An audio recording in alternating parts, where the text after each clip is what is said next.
the republic for which it stands, one nation, under God, indivisible, with liberty and justice for all.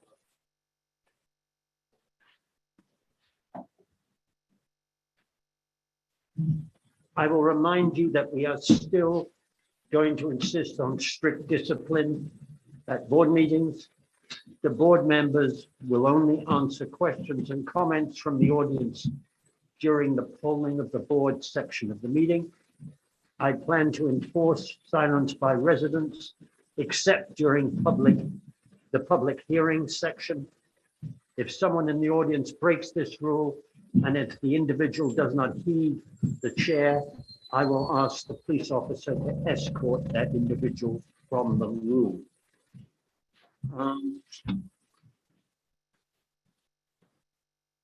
I'd like to move, consent agenda.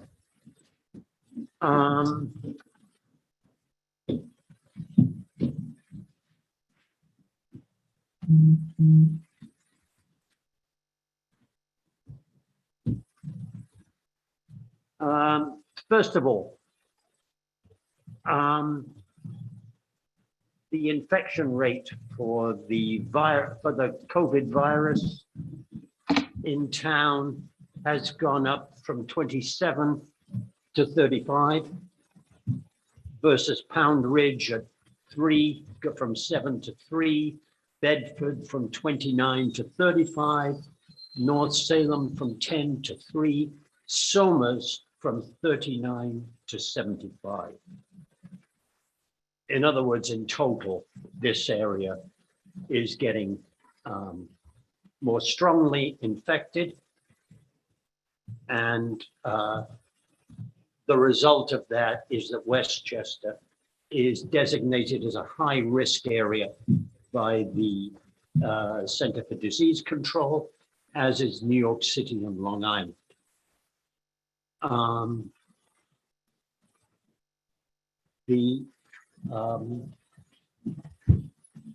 The vaccination levels in this by postal zip code, South Salem has gone up. Well, each area of town has gone up by approximately 1 percentage point from 10 days ago.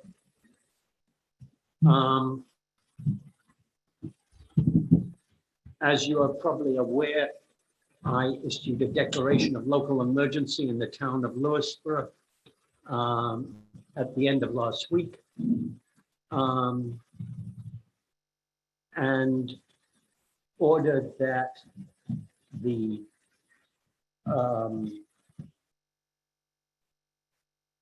state of emergency would result in masks being worn at all times in indoor spaces accessible to the public, with the exception of people seated in taverns and restaurants. That came out somewhat jumbled in the local paper. Sorry about that, but the truth is in the actual document, not in the paper. Why did we do it?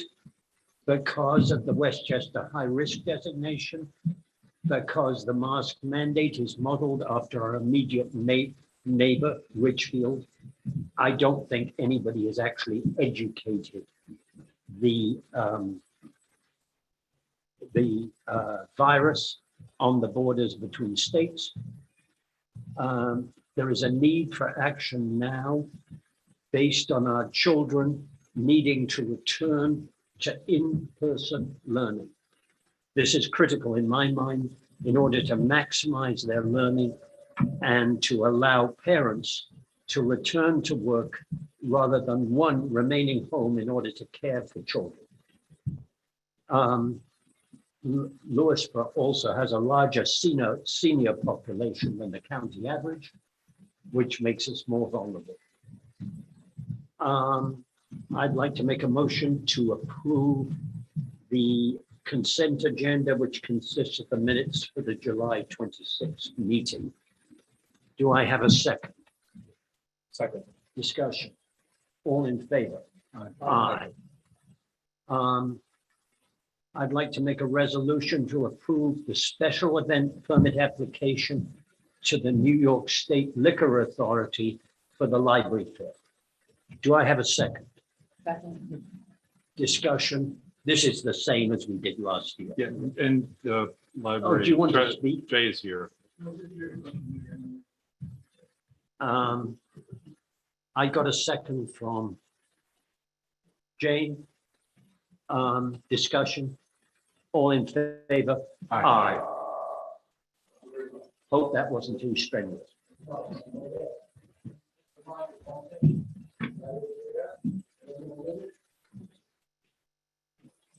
September 18th.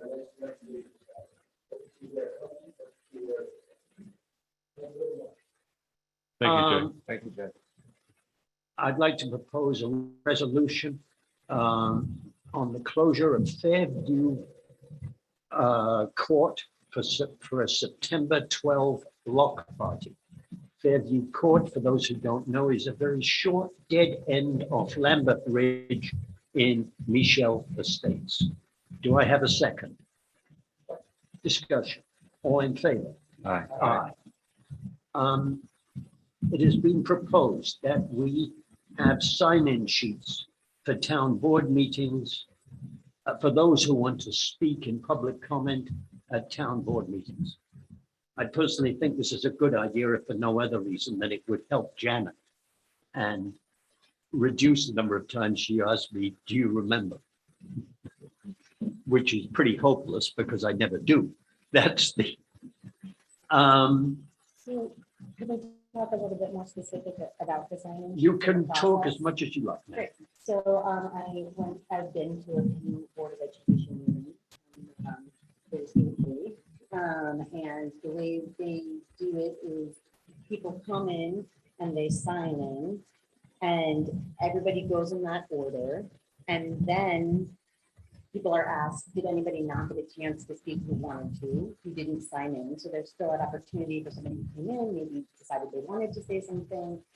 And then there aren't comments taken from Zoom, and we have decided to give the comments, so that I don't know where we fit that in. If we do the sign-in sheet, then the Zoom comments, then we ask. I don't know how it works then, but I do like that process. Does that make sense? Or? Yep. Board of Education has, because I was there the last one, so they have 3 minutes, along with a pretty awesome clock, so you can watch. But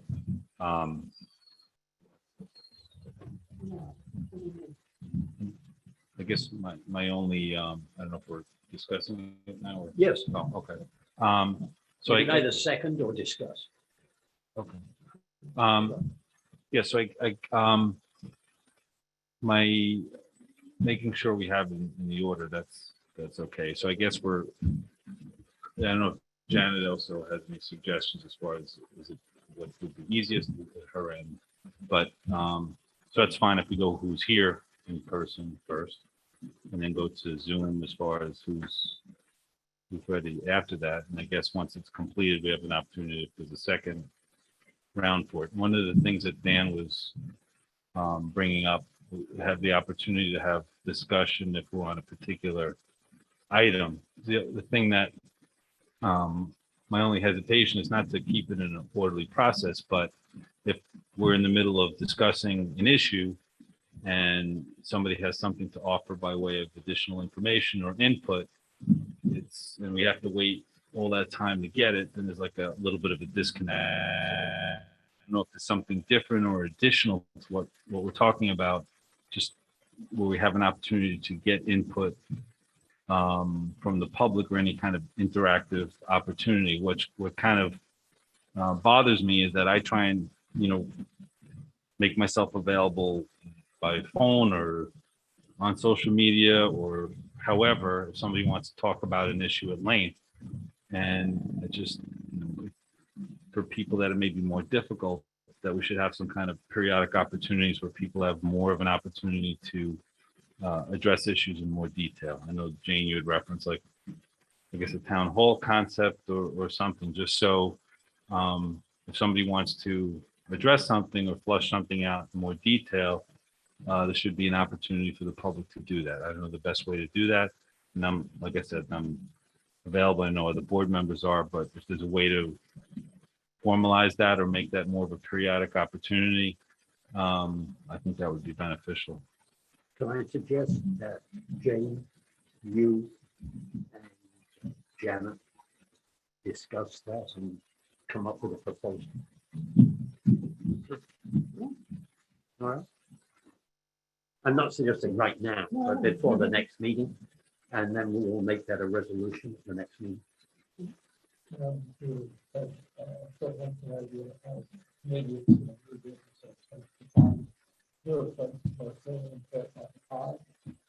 sometimes it can be literally something that we're not aware of. Right. I know that we talked about this in the past. We're trying to avoid that. Right? We're trying to avoid that interactive. Well, right, so maybe, still not interactive. But, I mean, if there's if we're saying that we agree that there's room to allow that, then we need to say that. when someone says interactive, I'm saying like, anybody have comments about. Oh, yeah. Okay. Sure. Okay. Yeah. Right. That's fine. So I'm okay with talking about sign. Additional questions. Yeah.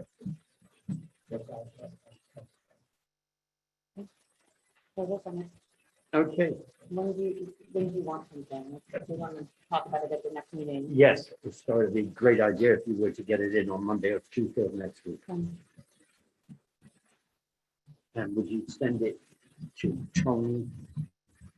Because I will not be at the next board meeting. Well, I guess as a base document to build on the stuff that you've exchanged, like from 98 document, build out of that.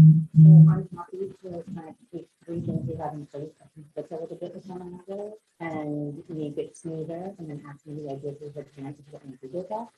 And then you can go in and edit it and share it with you and Janet, and we can edit it that way. And we can, Sure.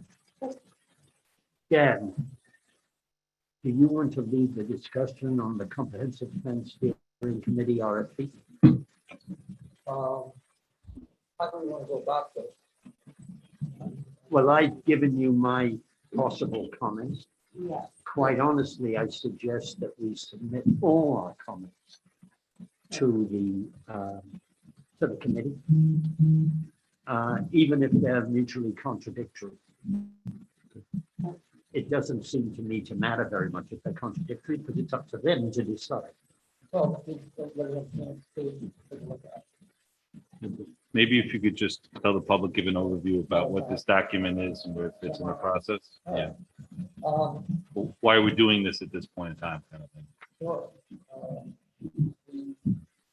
The comprehensive planning process, one of the biggest pieces is the selection of a consultant to help with the drafting process for the community sessions and provide professional input for those activities. And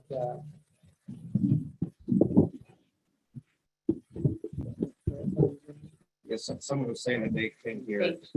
so at this stage, the steering committee has been focused very strongly on developing the request for proposals for that. And we are very fortunate to have a bunch of skilled people on that steering committee.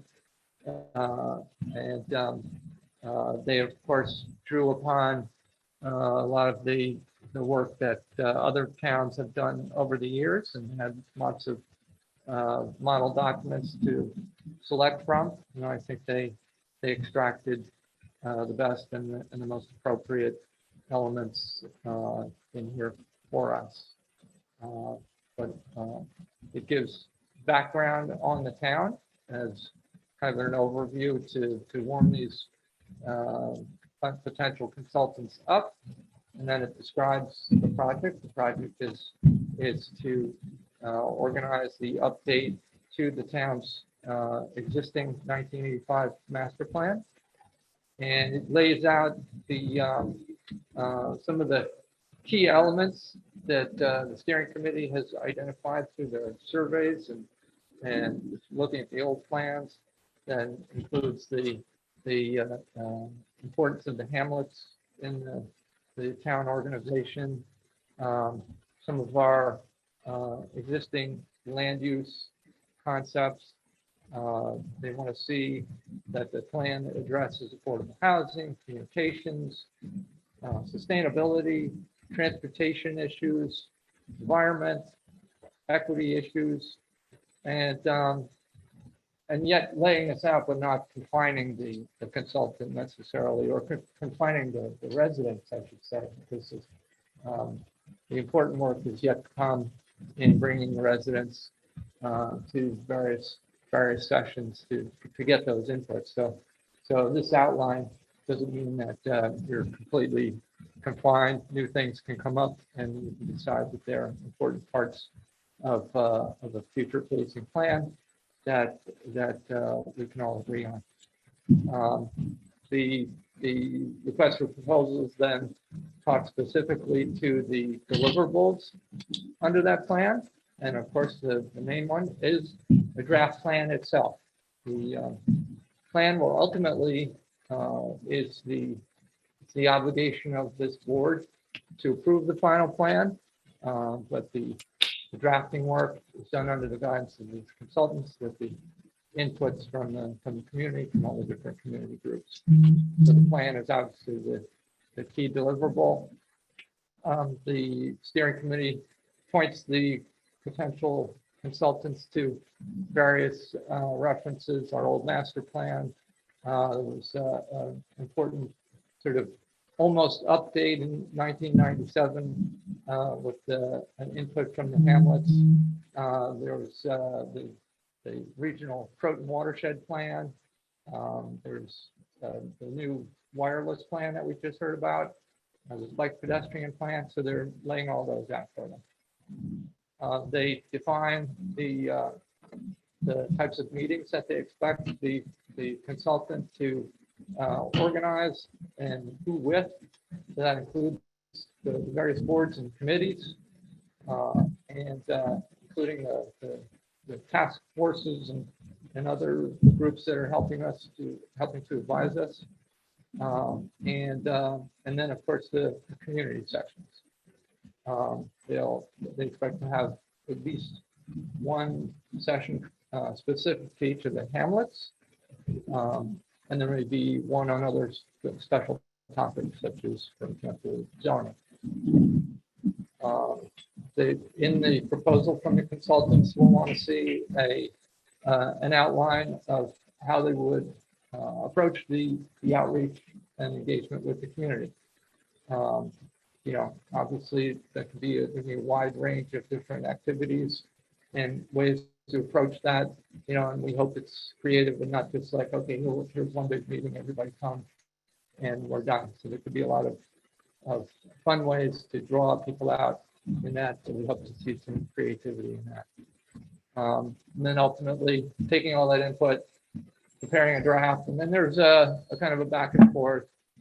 The draft will go out to the various boards and committees, get more input, have more public sessions around that, revisions based on those inputs, and then finalize and do all the housekeeping on that. And then ultimately it comes to the town board for final review. The request here also talks about the possibility of having the consultant develop zoning modifications that might flow out of the sessions. That's set out in kind of general terms because we don't know what might come of those sessions or what those zoning amendments might look like. So, but we want them to be prepared to take that work on too. It's not uncommon to have that as the follow-on task. There's other duties, preparing environmental impact statements and little sub-studies maybe around traffic and things like that. And then we lay out kind of principles that we want them to use to approach this. Sort of making sure that there's full and equitable involvement and making sure that they're taking full responsibility for the management of all these activities. And finally, I guess we want a bid from these people with a firm price, as well as their hourly rates for the various types of staff that are involved. I'm sure we'll have to take those and do a little comparison, which equalizes things because people will maybe bid. Think that they'll take different hours, number of hours, things like that, different types of staff. So that'll be an exercise in review. But I think that's pretty much what's being asked of the consultant and what the meat of this is. And Thank you, Dan. I think that was a really good and thorough explanation. And Peter, I don't know if this is like too big an ask, but your thoughts that you had shared with us, do they relate specifically to the RFP or is it just Not your 2 necessarily. cents? Okay, so I I may think, not be here by the time you get the RFP decided, so I thought I'd take my opportunity right there. I hear you. Okay. And so definitely we will give all that feedback, but we don't want to steer too much, right? We want to hear the whole process. I know that the committee is really committed to the process being about engaging the community and getting the feedback that they get from the community. Yeah, and I'm that very is- much hoping a lot of the things you point out is something that comes from the community. And I have a sense that you have a good feel for it, but especially with our rising senior population and housing needs there, I think that's really important, but we don't want to steer too much. In our. Okay. There are some things that there are 2 things I've mentioned. Yeah. That I will admit to not even really understanding. One was an idea of Dan, which seems to have raised considerable ire in Chappaqua. In fact, when you look at, when you Google form-based zoning, it comes back Chappaqua. That's the first. I've got no idea whether that's something that anybody wants to do, but probably it's something that should get discussed at some stage. Do you want to just pass these documents along to the committee that you briefed us, or do you want to talk about? I'm quite happy to pass it on to the committee and have them dismiss it as usual. Fair enough. No. The most important thing at the end of the day is that anybody in the community who wants to be heard gets to be heard. Yes. That is the most critical. I have, I guess, something I wanted to bring up. I'm looking at the scope of work and the way it's addressed is there's supposed to be one representative from each hamlet as far as how things are looking at on the within the scope of work and deliverables with the meetings that have to be addressed. I'm looking at 2D and the hamlets. So it's one work session and updated vision statement hamlets, one for each. It's one, we're talking about one representative from each hamlet or one? One public session in each hamlet, Okay. just an input session from Golden Bridge and an input session from South Salem, input session from Cross River and Vista and Walkabout and maybe even Lewisboro.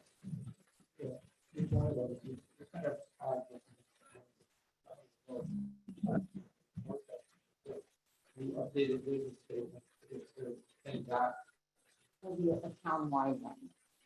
Yeah, all of them are in a town, and they may shift, didn't say anything about location. Then the Hamlet one, I think, could be split out into 5 or 6 rows. So maybe I'm getting confused. So the Hamlet, what you see for the Hamlet work sessions, just to have where they're gonna, there's gonna be a reach out for each of the different Hamlets where they're gonna be held. It's a discussion, right? Yeah, I think it's just an input work session with each hamlet. So that Golden Bridge has its own session to talk about Golden Bridge. And because a lot of it is a town-wide effort, but because we have these special hamlets, we want to make sure that that's incorporated. And, you know, to see how do people, I mean, one of the questions on the survey is, how do people identify where you live? And I think that one of the things that's trying to get left out is, how do we both preserve the identity of the hamlets that I think people do identify with, and how do we look at the town of Lewisboro as a whole? And so I think that the hamlet, from my understanding, the work session in each hamlet is a, you know, is an opportunity for each hamlet to talk about their own identity. And from those, that might come, you know, this is how we relate to Golden Bridge, and this is how we relate to the town of Lewisboro. Because I imagine people will show up for their hamlet ones, but the same people will show up, I think, for the larger ones as well. I guess my concern is whether, if starting out that way and canvassing input based upon a Hamlet identification, if you're starting there, does that potentially get in the way as to what the process is supposed to do as far as looking at the town overall? So you're not, from the outset, you're making all of the identified hamlets equal participation when it has no bearing to the amount of area in town. It has no bearing upon population. It has no bearing upon anything aside from it being identified in a particular way in the town. So you're giving, so I mean, like, for example, South Salem, within the South Salem zip code is supposed to constitute about half of town, I think, population and area. I don't know if that's actually so, but so as opposed to Lewisboro, you're the, from what we have in here, huh? Lewisboro has no zip code. Right, so on here you have Lewisboro having a Hamlet forum without a zip code and the difficult to define geographic area or population. And South Salem is having the same amount of Hamlet forums as far as initial input, how you're setting it up. But I don't think it's gonna be by zip code, because you have Vista as part of South Salem, so they're gonna have their unique characteristics and items that they wanna bring into this plan, right? Right. I just think that people should have an opportunity to bring things forward based upon, you know, where they live as far as, but should also have it look at from the whole town at the same time. Because I mean,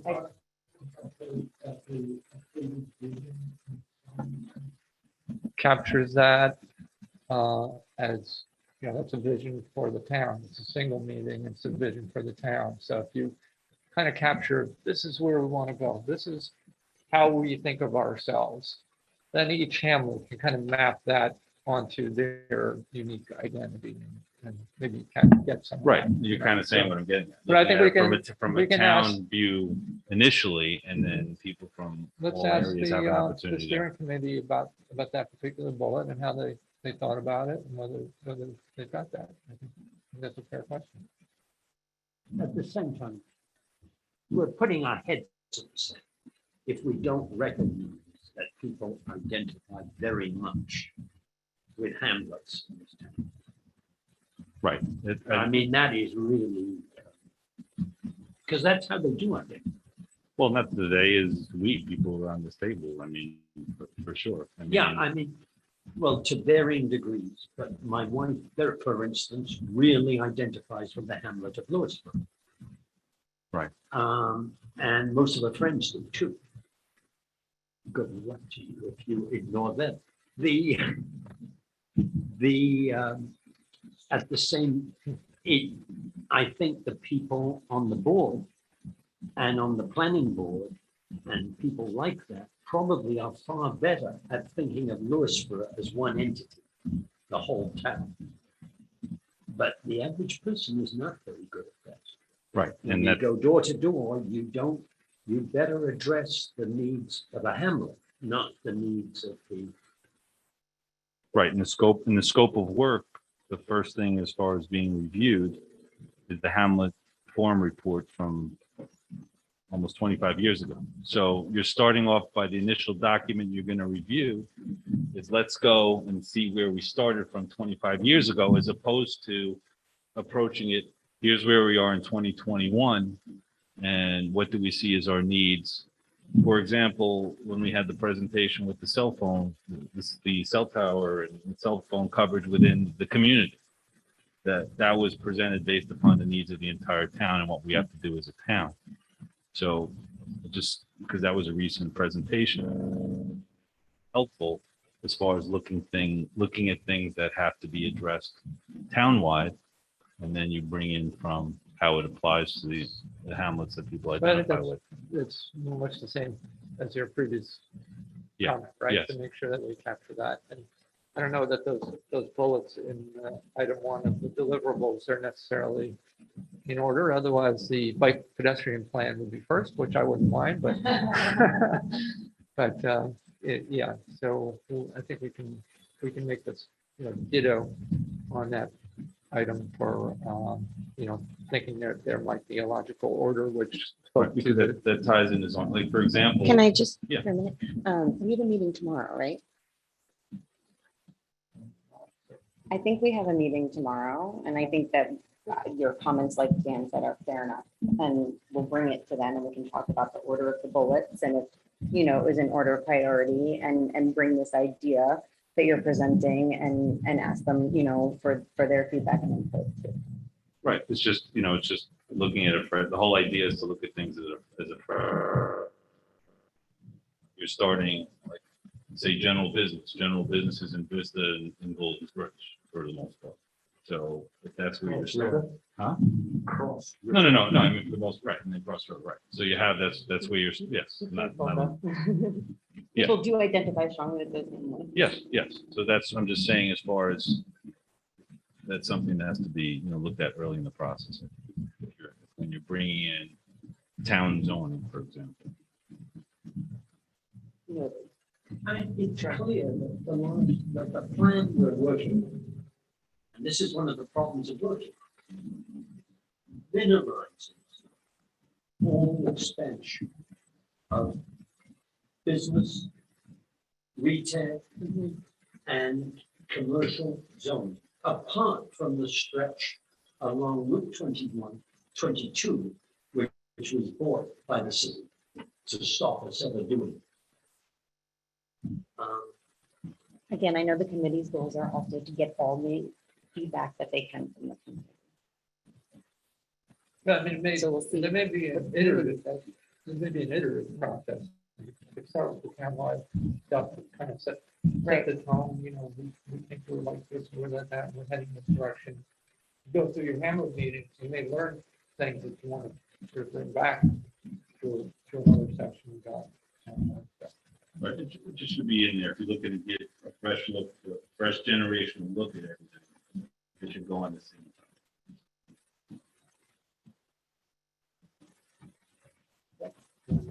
Tony? No, I'm good. The only question I had is regarding these sessions with the individual like Hamlet groups. So it does say it's not limited to one, right? It's at least one, I think is what I saw. Because I could see there being multiple meetings or multiple sessions with, for example, the Golden State Hamlet organization. Of course, I'm going to mention them, and other organizations that may be, or server Vista. So I think there will be more than one opportunity for them to have a discussion and present what they'd like to see. I think so. Yeah. Could easily put together two groups. One group would be a business group, which Copley would probably lead with Phil Tom. The other group would be actual residents of Vista. See this guy, Paul Philpine doesn't even live in town. But he would have a pretty strong point of view on the commercial development of this. With reason. He owns it. And so, yeah, I think we need to recognize the existing groups. Like the Golden Spirit organization. And to bring them in or go to them.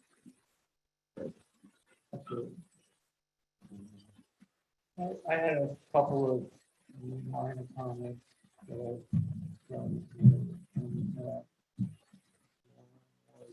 Just that somewhere in this document, kind of be a little bit more, issue a little bit more explicit of an invitation to the consultant to let us know if there's any sort of more innovative or interesting techniques or approaches that are used elsewhere that, we haven't explicitly spoken to. Yeah. So please, quote on our scope, but, let us know and say, hey, you might want to look at that so that we're not, Put that in. Yeah. And make sure it gets there. And is there anything we're missing from your point of view? Yeah. Yeah.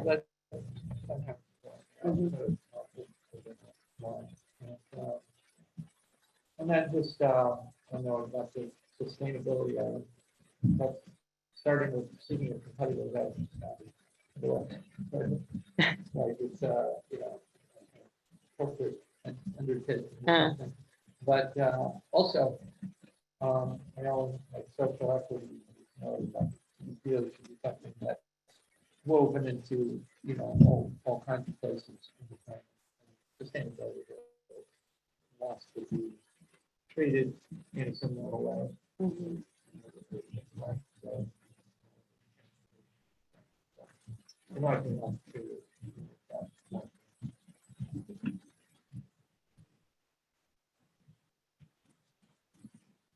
Anybody else? We have a 12-month timetable, so that's considered to be realistic. I think so because Subject to change. yeah, I think that they made it pretty. they looked at that and, we always talked about a year and a half or 2 years, the whole process, but that includes the warm up that we're going through right now. Of course, if the zoning thing that's, extended them. How long did it take? Charlie, to move to No, I mean, not off the top of my head. I don't know. not Chapel, Newcastle? It was last year. Are they done? No, I don't think so. Yeah, I don't think they're done because they've got either. hung up over several disputes. So that's what happens. So every step is kind of contingent on the last step getting completed. So they've made a guess as to how long it might take to get a consultant from the RFP process. But if that gets bumped back, then everything gets bumped back. And that's kind of how it goes. But it's, I think 12 to 18 months is reasonable if it Yeah, goes. you don't want it to go much further. Once you get people going on this, have meetings, you don't want to let wait too long before everything comes together. You can see how those things are. I think it's worthwhile people taking a look at Chapel and not at Newcastle because of the way they handle the two separate hamlets, The committee's taken a good. which are very different in terms of tone of voice. I would hope, quite possibly the planner that worked on Chappaqua will be one of the bidders, and I don't hear all about that. I don't know who it No. is. I know they've got a planner on staff who probably, I would think, had a huge amount of influence. All right, how are we going to get all this information to all these thoughts to?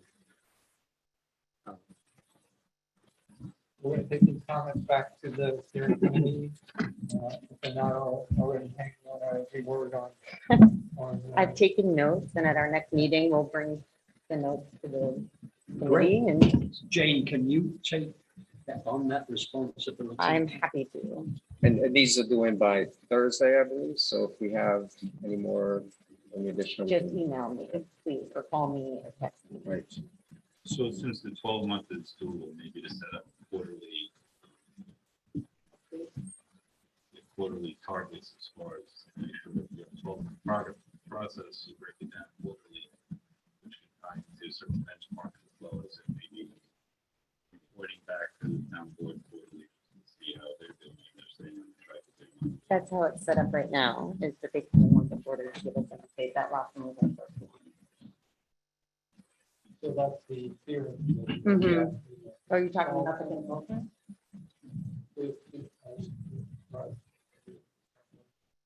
Providing a performance schedule.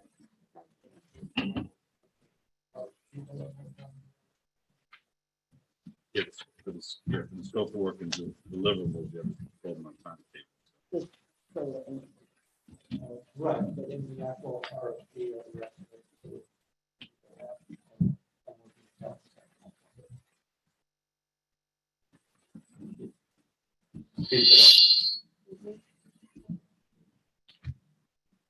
Yeah, draft project work schedule. RFP or.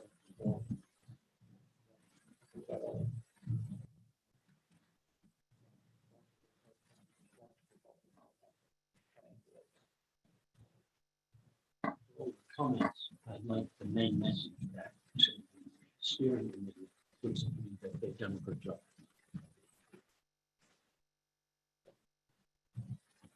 I'd like to move on to the next item on the agenda, which is our status of ARPA funds. Which is the American Rescue Plan. Yeah, all right, fine. American Rescue. Yes, you're right. This is the act that Congress, which gives money to every municipality, as far as I know, in the country. Lewisboro's share is $1.2 million and $79,081.60. Of that, we have got in our bank account already, the town's bank account, $639,540.82. That is our first half of the total. The second half is supposed to arrive by January 2022. The question is, how can we spend it? Just on the housekeeping, so we're not required to do anything or not do anything for the second payment to come in January 1. We don't have to do anything as a prerequisite to get it. Not as I understand it, but that is one question which Leo and I have got in a meeting which we are having with the Association of Towns tomorrow, I think. Is it tomorrow or the next day? Are you meeting with them or are you going to the webinar? We're going to the webinar down in, I think I'm going down, is it Wednesday? Either Tuesday or Wednesday. It's Thursday at noon, but maybe it's a different. I'm going down to New Rochelle. Okay. Are you talking about the same one? Well, the one I'm going to is Thursday. It was the Janet had sent, thank you for sending those, by the way. Janet had sent 2 AOT trainings, but they were online, I think. It might be Okay, the same fine. one, but you're going in person and I'm going online. They're different. I don't know, but I was going to mention that they're running that webinar, and then next week also, I think on Thursday, they're going to be talking about budget, it's budget season. So kind of approaches to the budget, things you can incorporate, and they'll be talking about how this ARPA is going to, how we can incorporate into our budget in a wise way. So it might be worth attending. Good. I mean, I'm not anti, I think there's some reason why I cannot attend one of those 2 meetings.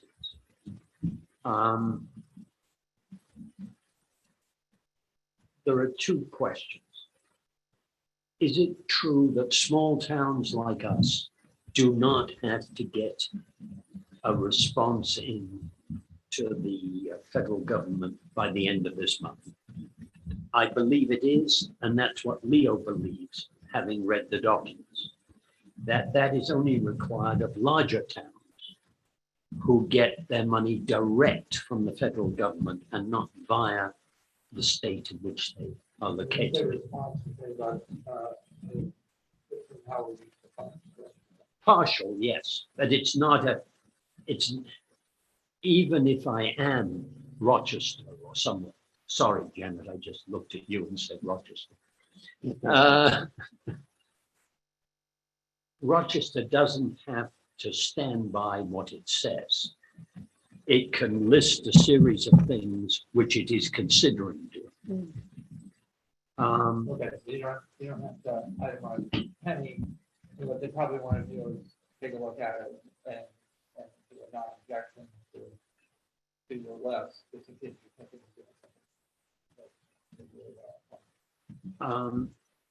Anyway, I'm planning to go to that meeting. I think it's tomorrow evening. Well, I said here it's tomorrow evening. And both Leo and I have got a bunch of questions which we can't really get answers to, like the dates between which reimbursable expenses for COVID must have been spent or committed. We're not quite done yet.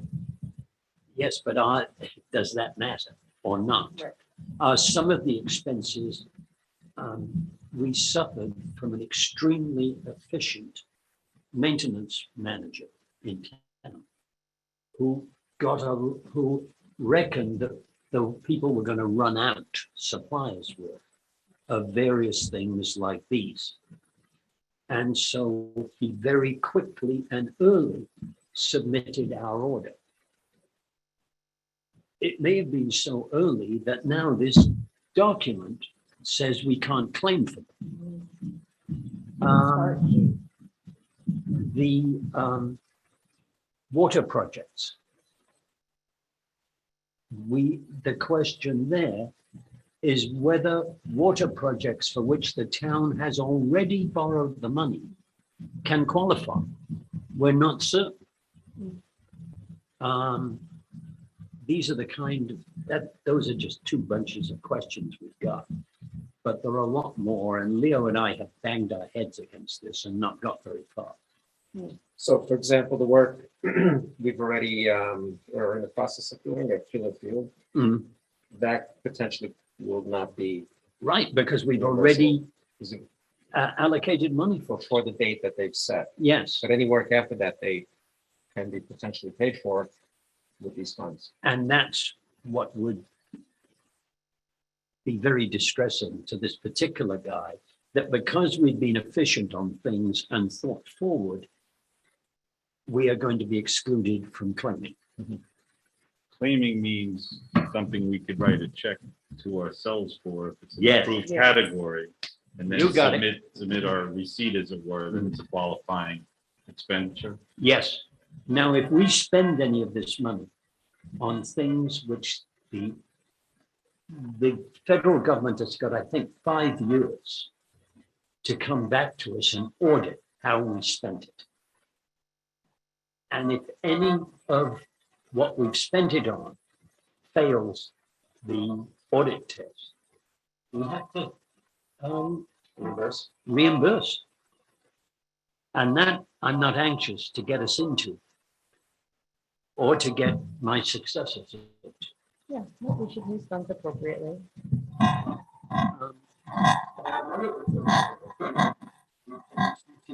To conceivably, we are about to discuss the playground. Is there any way I can finesse a portion of these funds into the playground? I appreciate, I guess I have a misunderstanding, but I thought these funds were supposed to be directly related to COVID, but I will go to my. No.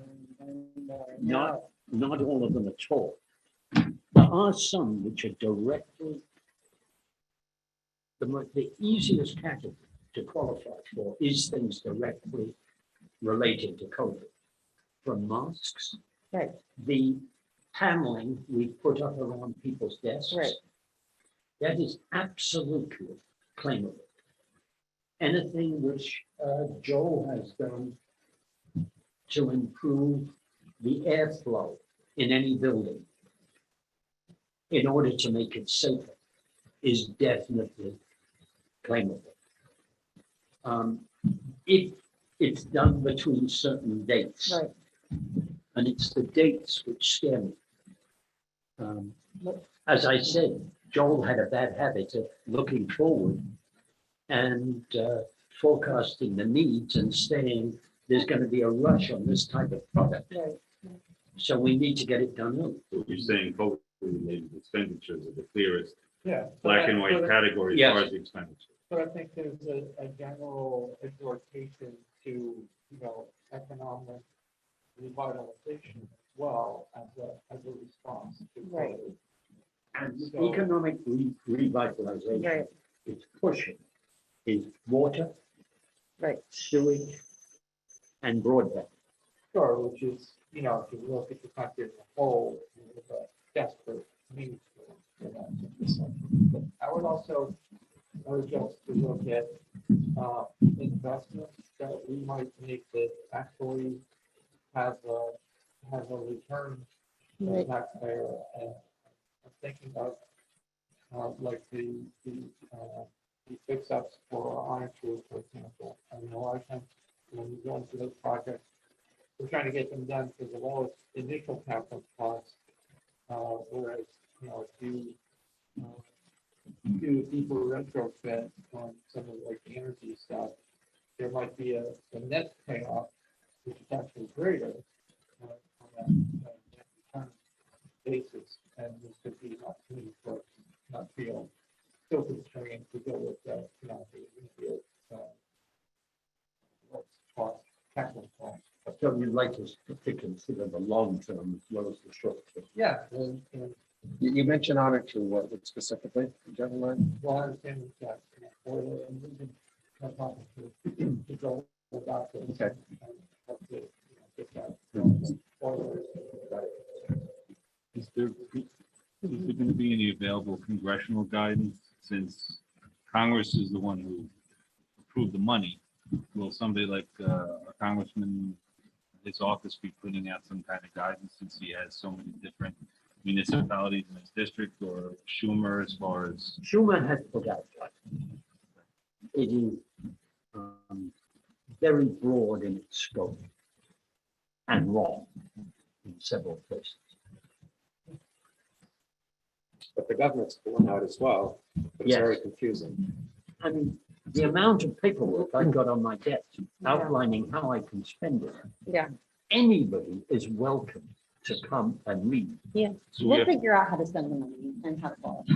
I think between the five of us. yes, we have no idea if there's going to be like a PPP type of thing where you put in your pretty simple documentation request. That you pay back. You know. I mean, Make it one hard way for to us. do it is to just go ahead, spend it and pray we're not audited. Well, probably not. That's Okay. the way to go. All right, well, that's, I don't want to go down that road either, but I mean, that is a way to go. And I bet some towns just decide on that. It is supposed to, it's gonna be like a hotline where you can call and say, we're thinking of this. Does this work? Well, one of the reasons that there is so That would much, be nice. That'd be very generous. one of the reasons there's so much doubt is that federal government has not issued their final guidelines. Yeah. So you're dealing with a document that does not exist. Is there an ETA for that?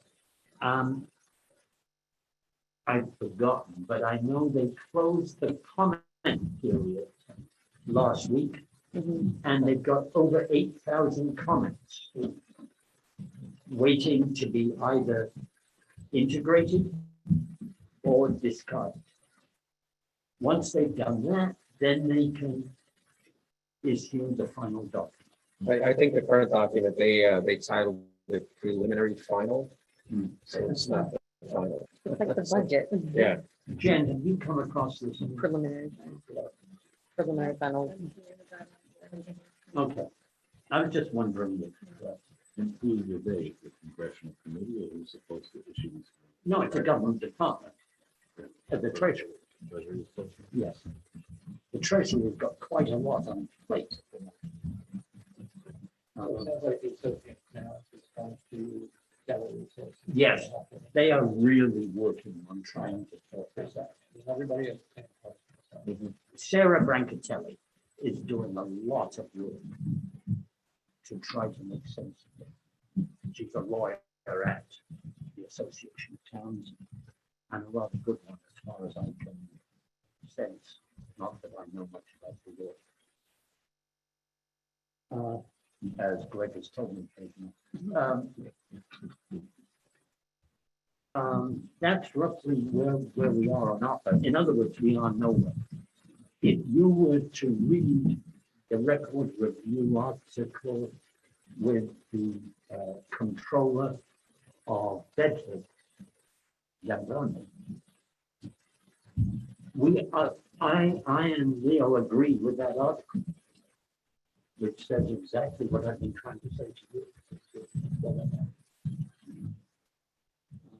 But at least the money itself seems real. Yes, the money is real and half of it is in our bank account. So that's what it's, All right. Tony, take over. Yeah, so related to that, I'm going to share a document which just put it together last minute this evening. And So we're on to the next agenda. Yes, sorry, there's nothing. Did you feel a need for a resolution No, on? just somebody could follow along, because they don't have to document numbers, so everybody knows where we're going. yeah, I brought some extras and I could hand out if anybody wants to take a look at this. You can hand it out. We're on update on. But it's Lewisboro Town on Park YouTube, Playground. so you can always go back and take a look. But basically, what I wanted to do is, since we were talking about playgrounds, is provide an update on where we are with some of the Parks and Rec projects. So I'm sharing the screen. Joe, can you see it? It's okay, good. Get rid of this. Okay. So what I did was I identified the source of funds. So we have the New York State SAM grant, which is the state and municipalities or state aid to municipalities grant. We have a band funding that was approved last year and a band funding bond anticipation note approved this year. So if I go down the list of projects, we have the Fox Valley Lower Baseball Field drainage. So that was paid for, or will be paid for once we complete the project by the SAM grant in 2020. We're working on putting together the RFP for that. That's going to go out to bidders. The next one is the Fox Valley Playground. We also have an RFP out, and that's also coming from the SAM grant. So we'll finally have a playground at Fox Valley. And those are the amounts, 45,000, 50,000 for the playground. We have the Town Park ADA Trail and Boardwalk, which is work in progress. It's actually coming out pretty nice. That was 55,000 also allocated from that $150,000 SAM grant. From the band funding of this year, 2021, we have this next project, which was the town pool play structure, and that's completed. That was 12,800. From the band funding last year, where 27,000 was allocated to Parks and Rec, we completed the concrete slabs of the town pool. This is the flooring of the around the pool. That was $15,000. Town Park storage shed and basketball shed. I think one of those sheds went to Onitru, but I have to verify that. That was $12,000. We had the Fox Valley Park entryway paving, which we have been repairing over the years, and finally we decided let's get it repaved. So the bid has been awarded. Went out to RFP. We have a contractor lined up. We're finalizing the contracts. That's a total of $53,500, which includes a couple of storm drains, which will be replaced. We then have the Onitru Playground repairs and upgrades. That is the repair of components of the existing playground and additional components for $90,000. Just to go back, so before you got to the Fox Valley paving, so what's happened is that with COVID, the projects that were in the hopper and which were funded are now getting worked on. Right, we're starting to work Exactly. through the process, right, right. So 2020 was a quiet year in terms of getting some of the stuff done, but we're doing it now. So, okay, the Honor True Playground, and then we have the baseball field retaining wall at Town Park. That work has been completed for $30,000. That's the one that we approved as as an emergency repair due to the condition of the old retaining wall. We have the baseball field backstops at Honor True Field 1 in Fox Valley Upper Field, working on putting the RP together. That's $30,000 from this year's ban. We also have the baseball field, the dugout repairs for both Honor True Field 1 and Fox Valley Upper.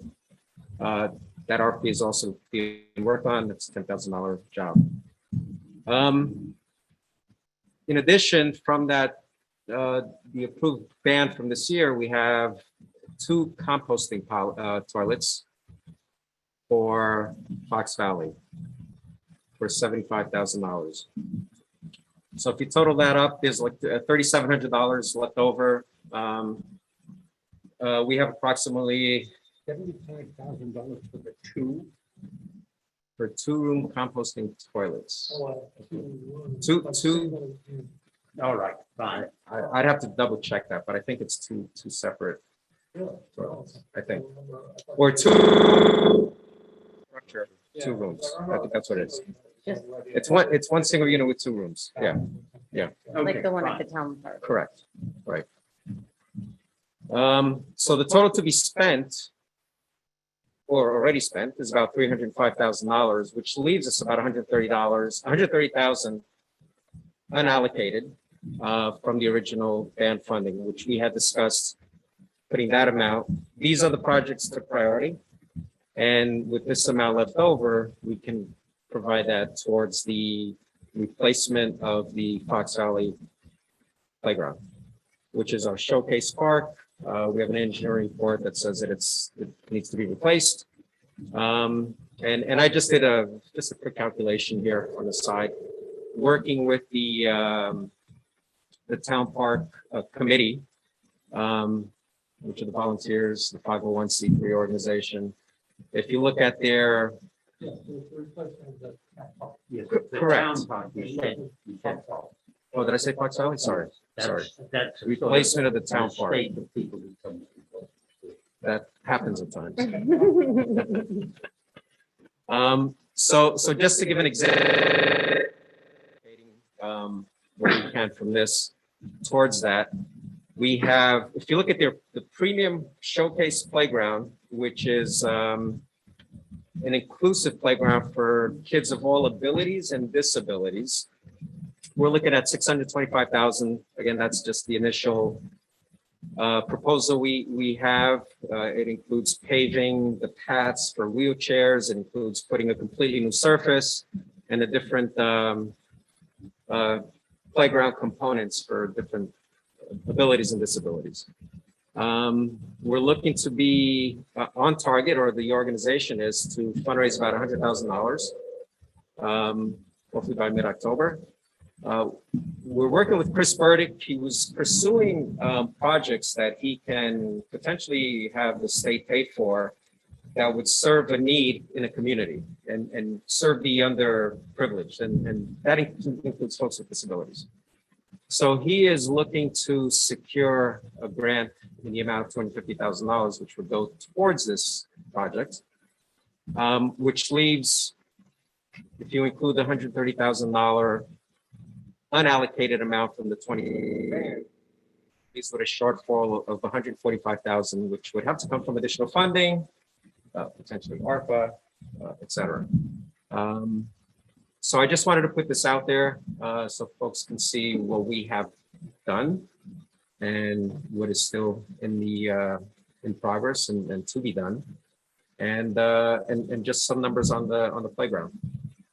The urgency of this is that the state will not seriously consider any request for a SAM grant where we cannot show where all the money is coming from, apart from the money which they're providing. Which is why I went through this Yeah, exercise, so because then it's we have to really apply for the grant. Right. important that we pretty quickly come up with a resolution for a ban is probably the easiest way. And then to continue working on raising money at the same time. So telling me you're more likely to get the SAM grant approved if you have complete financing demonstrated for a project from whatever sources. Not more likely, it's the only way. It's a requirement. Now, It's a requirement. I now mean, whether we apply for that, let's call this 3 phases. Playground is, it's called the bronze, silver, and gold. The gold is the one that I have calculated here. So that's the larger playground with a lot of different stations for various disabilities and disabilities.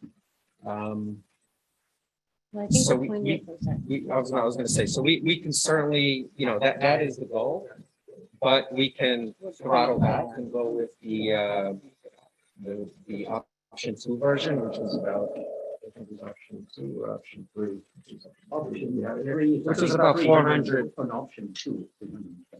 Yeah, I think option 3 is the one that we were looking at, so that's about 400. Option 3 is 420. 20,000, yeah. So, but it all depends on what we can get from the state on this grant, right? I mean, ideally, it would be great if we can, based on the, I've attended the 3 fundraising events that this organization has held. They've been well attended. There's a lot of interest. It's our central park in town, heavily used. It'll be beneficial to campers and camp. It'll lead to more pavilion. So there's a lot of good that'll come out of this. And like I said earlier, there is an engineering report that was done that deems that playground to be, to a certain extent, unsafe. And there's a lot of work that needs to be done. Yeah, Do to a we- large I extent. tried to, yeah. Do we know if any efforts have been, any outreach efforts to like to reach out to corporations outside of our community? They are doing that, yeah. So we've had nice Apply for savings grants contributed. below. We're working with Altice. They're working with a whole list of local businesses as well as, Dave Alfano is working with one particular individual in town who's been pretty generous in the past. He's got a relationship with that individual. Right. I think anybody else has. But I'm just, the opportunity, if there's a large corporation or national or international Yeah. They're corporation. also We haven't got too many of those Pepsi. headquarters. So Right. yes, they Pepsi, are. Northwell Hospital is interested. Yeah. Yeah, so there will be more added to this amount, and hopefully we'll hit that goal. But if we can support them with, it's at the end of the day, it's a town. To kind of just temporarily plug the gap so that person can move forward with Right. the stand. That's what we would need to. With the idea that. Yes. has to be swapped out. And Correct. we don't have to borrow the money that we did to the extent, so I Right. do think that we should consider other funding sources. I think, we can still apply for grants, like you said, from the larger companies. We haven't gotten, and people can do matching, so you can, some companies you can donate and the company you work for will match it. So there's other, so I don't, I would want to go ahead and plug the hole, but with the expectation that we would That we're not borrow gonna up to get that there. amount, just that Right. we'd be willing to, so that he Right. can move forward. So we have the full source of funding, but also, I think we won't need to borrow that much. Right. Because they're already almost at 100, and so I would expect fundraising to go on. Right, exactly. Just think about naming opportunities for projects, which every stadium in the country seems to be named after some company, so not that that would be the first choice, but I hear you. funding now. Yeah. And they're all putting in playgrounds. Stadiums, right? But, yeah, Playgrounds build culture. so I just want to get that out there so folks understand where we are as an update from Parks and Rec. And Compare this band resolution. And we're prepared. yeah, took the initial step with presenting the project to the New York State Assembly. He sent me a letter of basically acceptance that he received back from the New York Assembly. Sent it to me yesterday, along with the SAM application. Maybe we'll work on it and get it submitted. And yeah, I'd like to suggest, we owe Chris Bird is a big voter fan. Yes.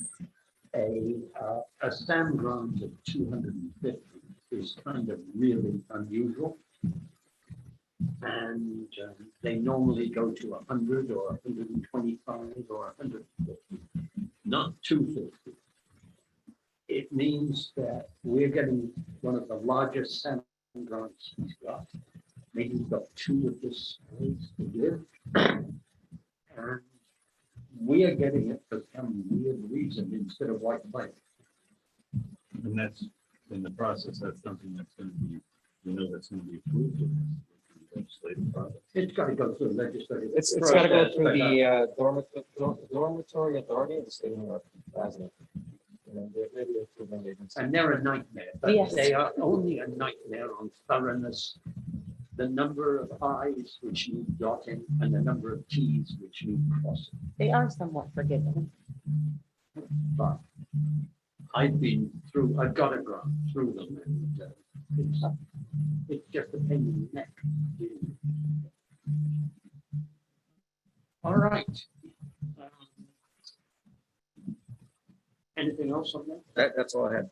In that case, I'd like to ask the members of the public if anybody wishes to comment. Yeah. Oh, we got to move on. Hold on.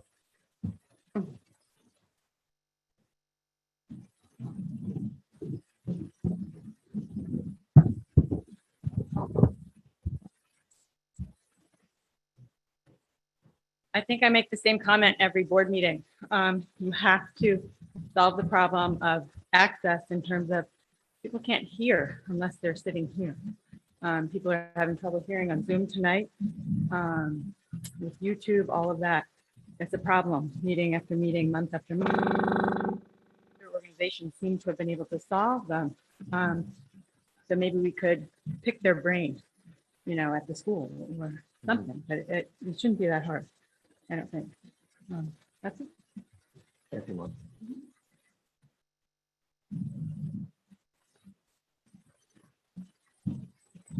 Glenda Faber, Cross River. I have two things that I've heard tonight that I'd like to say what I feel.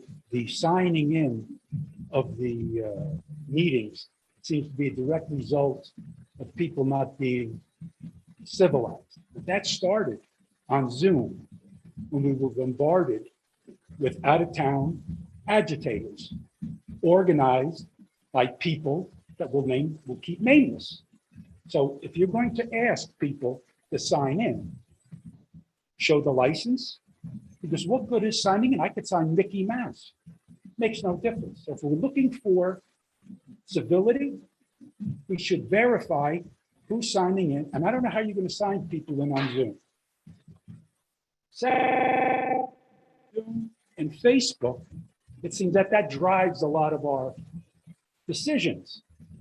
Now, you banned people without face masks going into, you exempted, I should say, restaurants and taverns. Now, it seems that the two biggest places that serve food in town, Le Chateau, Walkabout Country Club, they are exempt.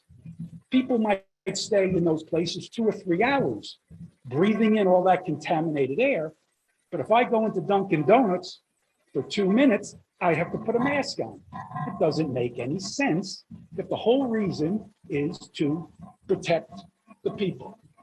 Lastly, we are guided by what we see on the internet, but I did see something on the internet on a Facebook site that I appreciated, being that at 18, I was arrested at a rally, a political rally. Yeah, I was a radical. And what I saw was keep resisting people. It is the only way. That's what we have to do. Thanks a lot.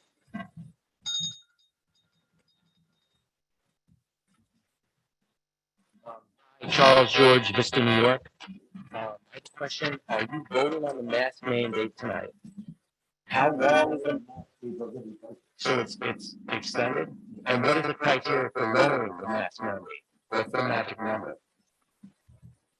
Should we have some sort of plan or I remember that you're making that decision for us, but what is the magic number to lower this mask number? And I really think you really can't be putting this to the businesses to enforce a mask mandate. Businesses are dying through this COVID. We have enough on our plate to have to start enforcing something. What's the magic number on lowering the mask number? Thank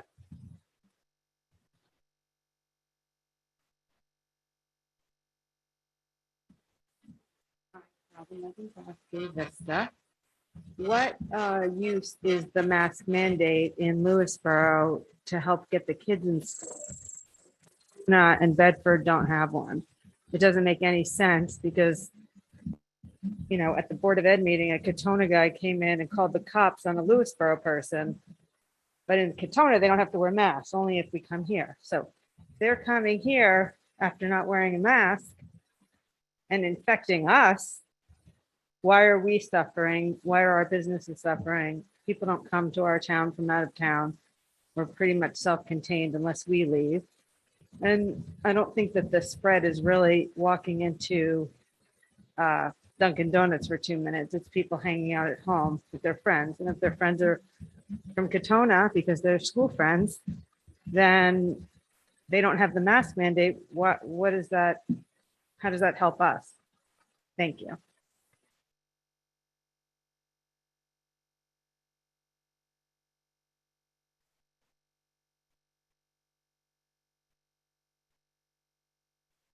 Is there anybody on Zoom? There's one person.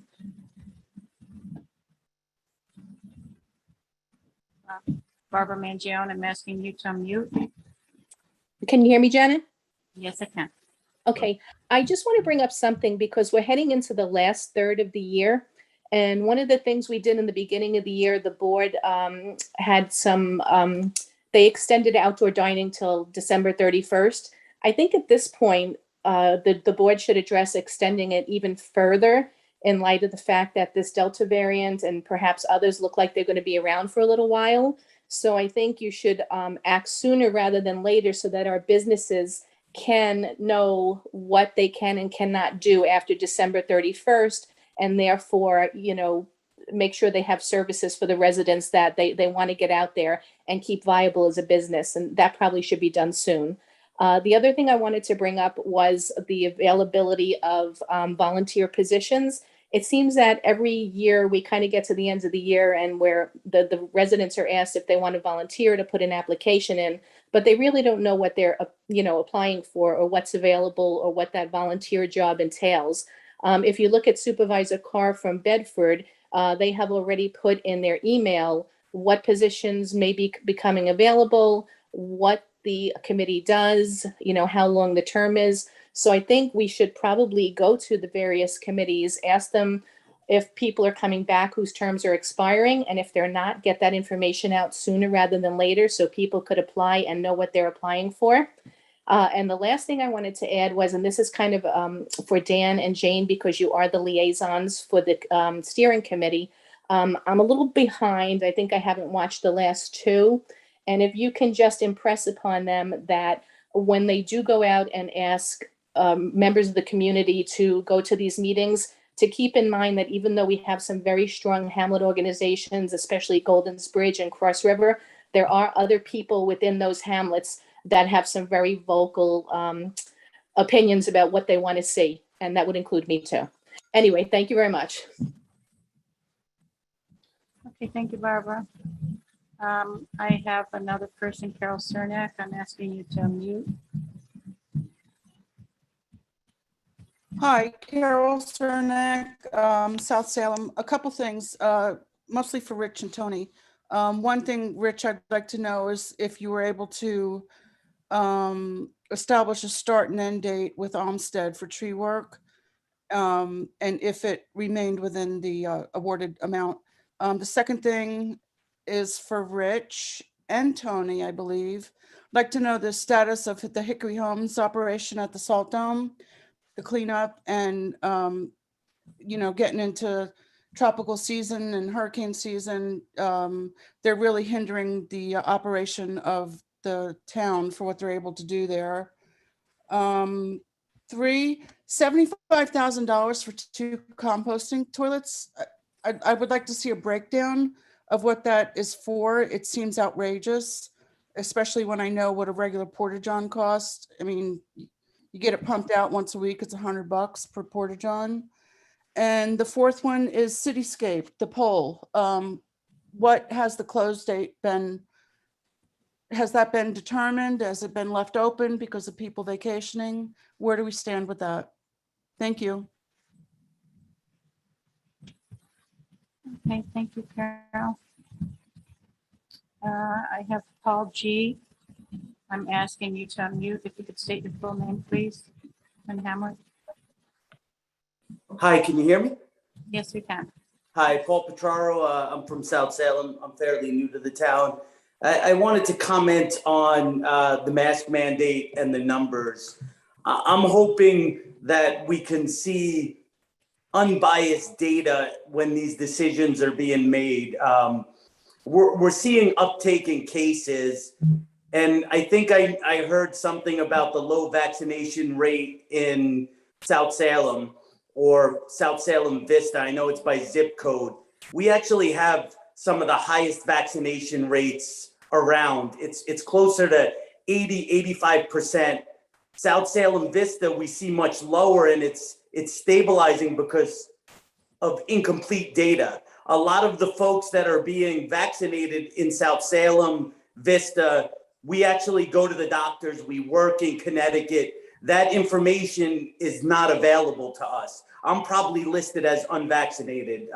I worked and see the doctor. I got vaccinated in Connecticut. That information wouldn't translate here.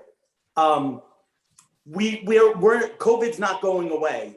Just looking at pure case numbers, it isn't really a good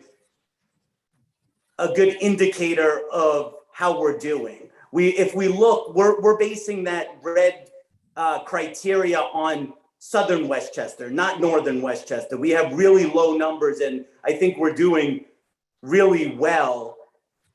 We have to balance that out so that we can eventually move on. Thanks. Thank you, Paul. That's it for Zoom. Do I have a second? Discussion, all in favor? I'd like to move that we approve the voucher detail report. Do I have a second? Discussion, all in favor? Aye. I'd like to poll the board. Dan?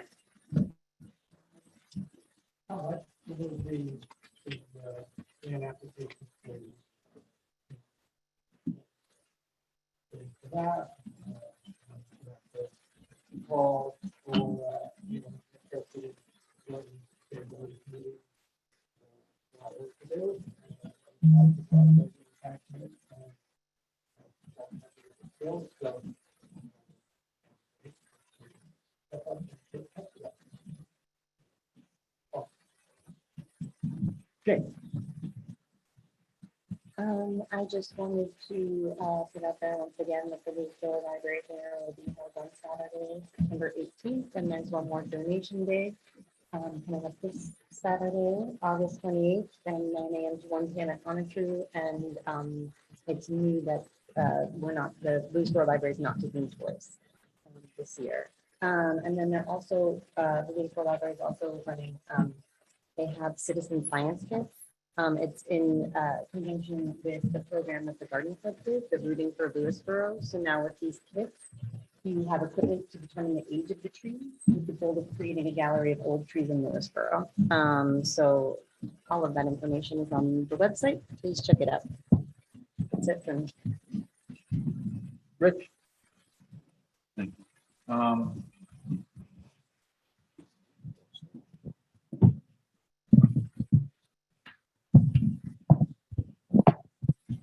Just a few things based upon what I've heard. As to Hickory, Tony and I had a conference call with them yesterday, so we got some input as far as moving on to the next phase meeting to try and come up with a proposal to get the mulch that's there as well as the trees and branches which are there, so we can create more space and then move on to more of a long-term in the fall. And in response to the other question, I did speak with Peter Rippinger after we approved the agreement for the removal of 50 trees, I think for 66,000. So Peter Rippinger said he was going to reach out to the contractor to see what he can do to get that moving forward sooner rather than later. This is another comment that what Barbara said is correct. We talked about earlier in the year as far as itemizing and specifying the vacancies for committees. And I think that's something we plan to do. Can we get that compiled and maybe put on the website, so we'll have that in place so people could express their interest, and well before the end of the year we can identify what's available and people can express interest on that. And I heard the comments on the masks, the mask mandate. I believe that having masks are beneficial. I believe that masks, to me, is a no-brainer to have them. But I just want to make sure that if we're going to have them, emergency legislation is drafted, it's going to be effective in our town. Because I heard the comments about if the exemptions swallow up what the rule is, then it's going to be rendered essentially effective. If we're going to do it, we have to have legislation that's going to make it effective in our town to further the purpose that we're trying to do. If the exception swallows up what the rule is, then it has substantially limited value. So I'm in favor of enacting it. I'm in favor of extending it for another 5-day period. But I think that we should take a hard look at its effectiveness in our town. Part of what the communications have been, people want unbiased data. Well, I don't think there's any possible dispute that having a mask as opposed to not having a mask has a benefit. I don't think that's really anything that anybody could seriously dispute. But I think we do need to establish that if we're going to do this in our town on an emergency basis going forward, it's going to be effective in our town going forward, taking into account all the input from the community on this issue.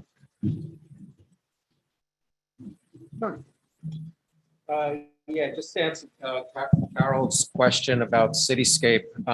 Yes, we had end of August as the to finalize the wireless poll, but I will find out about that, Carol, and get back to you.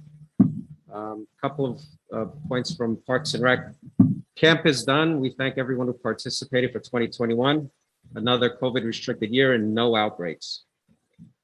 Pool hours from now until Labor Day are daily 8 a.m. to 7 p.m. Please wear your masks in the bathrooms in the first aid area. We also want to thank Mary Jane Hammerin and Sue Vales from the Horse and Hound for stepping up big time when our nutrition site, which provides meals for the homebound, they had to quarantine due to COVID. Horse and Hound provided the meals for the homebound last week. The fall Parks and Rec brochure is heading to your mailboxes after Labor Day. Fall registration will be Wednesday, September 15th. This includes the popular We Ski program. Another item is the Veterans Barbecue. So the Lions Club are sponsoring the Veterans Barbecue on Thursday, September 23rd at 6 p.m.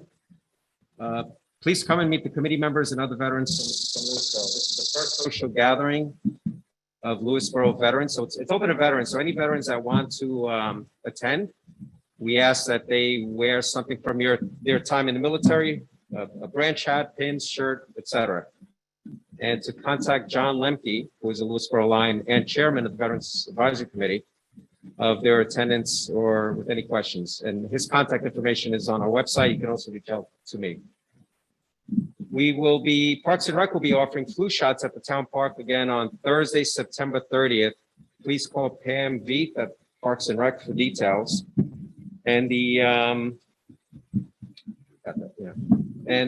fifth annual Drool in the Pool for Dogs is Sunday, September 12th. Registration starts on September 1st. And another reminder about the 9/11 20th anniversary at Vista Fire Department on September 10th. They're having at 6 p.m. An event where all the proceeds will go to the Tunnel to Towers Foundation. And then on September 11th, there's the actual memorial ceremony at the 9/11 memorial site behind the firehouse. September 11th. What time? Oh, that's at 9 a.m. I believe. Let me check. Real quick. Sorry.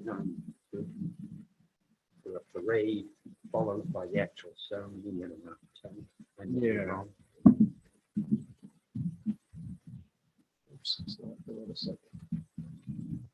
Right, pick up the other. I'll jump in. you know, Let me check here. Don't really have anything to add except I would like to extend outside dining beyond the end of the year, but it's kind of weird because we're extending it into the period of snow. Yeah, Use but heaters. So they have, All right. like Baccio has the outdoor tent and All right. 121 is not Done. done. So, so at our next board meeting, let's do that.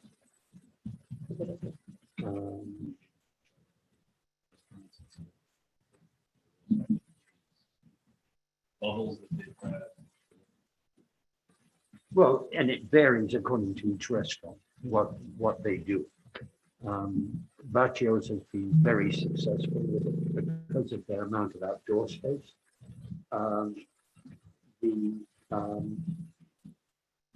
The pub in Southside has done pretty darn well. It's a lot harder if you're 123 or La Vista because they space. Have we had a chance to reach out to, some local businesses have approached us about the mask mandate, but have we had a chance to reach out to local businesses? I do know of a couple, of employees in town and also businesses who are grateful for it. So I'm just wondering if we have a sense overall. I've done nothing which would qualify as a survey, but I did walk through the whole of the Golden Bridge Shopping Center today and chatting to people, giving them ample opportunity to swear at me or do whatever they wanted to do. Yeah. And I got no objections whatsoever. I think the businesses where the employees have been masking, there's an appreciation because it's hard to enforce. And I don't, businesses are enforcing it and providing masks for people to enter. I think you can take that as your signal that it's really important to that business. And then I can imagine somebody alone walking into a smaller business in town and they might not enforce it in that moment. And, we're not there to kind of keep an eye on that. And everybody, you do have to use your discretion, but I do get the sense that the larger grocery stores are happy about it.